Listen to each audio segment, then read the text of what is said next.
Hi friends, அனைவருக்கும் வணக்கம். ரொம்ப நாளாச்சு நான் லாங் வீடியோ போட்டே. ஒரு 10 நாள் இருக்கும்னு நினைக்கிறேன். லாஸ்ட்டாக ஒரு வீடியோ போட்டிருந்தேன். அதுக்கப்புறம் கொஞ்சம் வேலை அதிகமாக இருந்துச்சு. ஷார்ட் வீடியோ மட்டும்தான் கூட கொஞ்சம் போட்டுக்கிட்டு இருக்க வேலை இருந்துச்சு. ஏன்னா நமக்கு வேலை இருந்துகிட்டு இருந்துச்சுன்னா வீடியோ ஷூட் பண்ணுறதுக்கு நமக்கு நேரம் இருக்காது. நேரம் இருக்கும்போது லாங் வீடியோ ஷூட் பண்ணி போடுறது தான். இதுக்காக டைம் ஸ்பெண்ட் பண்ண முடியாது. ஃபஸ்ட்டு நம்ம வேலையை பார்த்துட்டு நம்ம ஃப்ரீயாக இருக்கும்போது தான் வீடியோ ஷூட் பண்ண முடியும். ஏன்னா வேலைன்னு ஒன்று இருந்தால் தானே நமக்கு பாதுகாப்பு. வேலை இல்லைன்னா நம்ம ஒன்றுமே பண்ண முடியாது.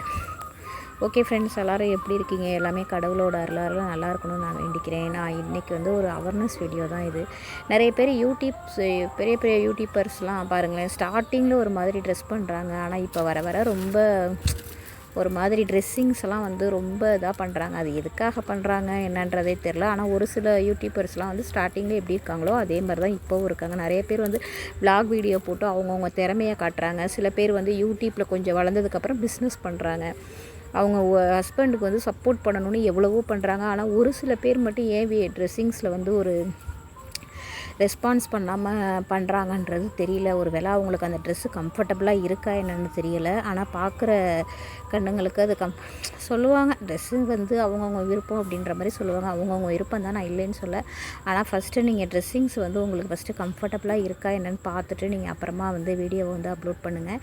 ஏன்னா எப்படி சொல்கிறது, நம்ம ஒரு வெளியில் போகும்போதும் சரி, ட்ரெஸ்ஸிங்ஸை தான் ஃபஸ்ட்டு பார்ப்பாங்க மக்கள். அதை பார்த்து தான் நம்மள்ட்ட பேசவே ஆரம்பிப்பாங்க. ஓகே ஃப்ரெண்ட்ஸ், எங்கள் வீடியோ பிடிச்சிருந்தா லைக் பண்ணுங்கள், ஷேர் பண்ணுங்கள்.